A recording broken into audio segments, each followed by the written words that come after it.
আসসালামু আলাইকুম। তারপর বাইরে দেখুন আমার হাজব্যান্ড আজকে কিনে আসলো মূলা শাক। মূলা শাক, মূলা ডাঁটা। ডাঁটা নাই, শাক ওইটি।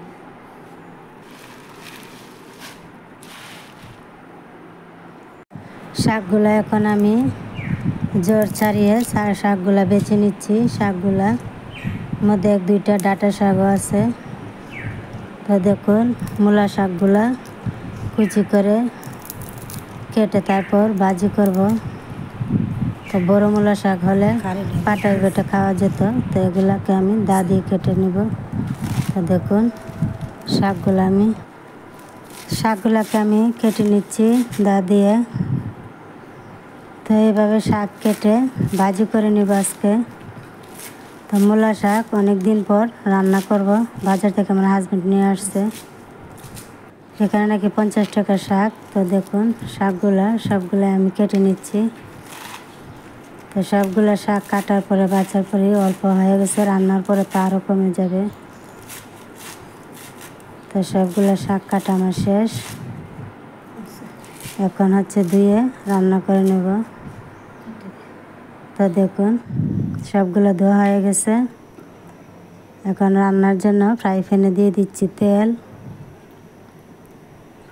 তেলটা গরম হয়ে আসছে, কয়েকটা শুকনো মরিচ ভেজে নিলাম।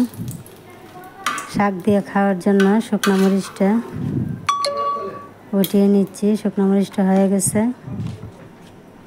এখন রসুন পেঁয়াজ কুচি করে রেখেছিলাম, সেগুলো আবার নাড়াচাড়া করে ভেজে নিচ্ছি। রসুন পেঁয়াজটা ভাজা হলে শাকটা দিয়ে দিব।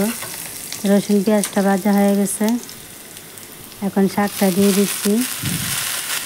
দেখুন শাকটা দিয়ে 3টা কাঁচামরিচ দিয়ে দিলাম, স্বাদ মতো লবণ ছিটিয়ে দিলাম।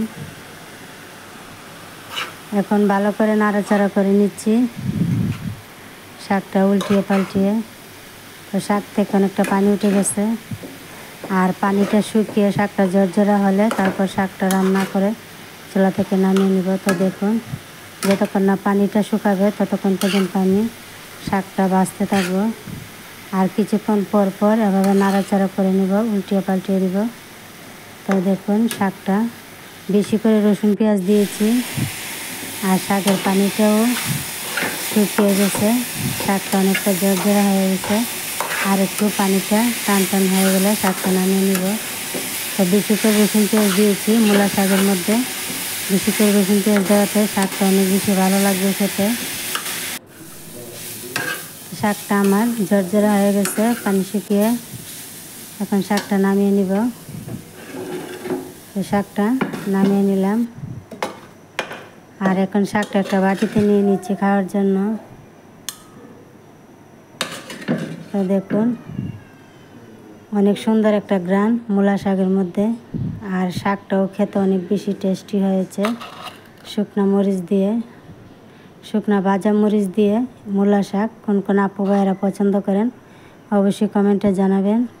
আর আমার শাক ভাজিটা কেমন হয়েছে অবশ্যই কমেন্টে জানাবেন। আর সবাই লাইক কমেন্ট শেয়ার করবেন।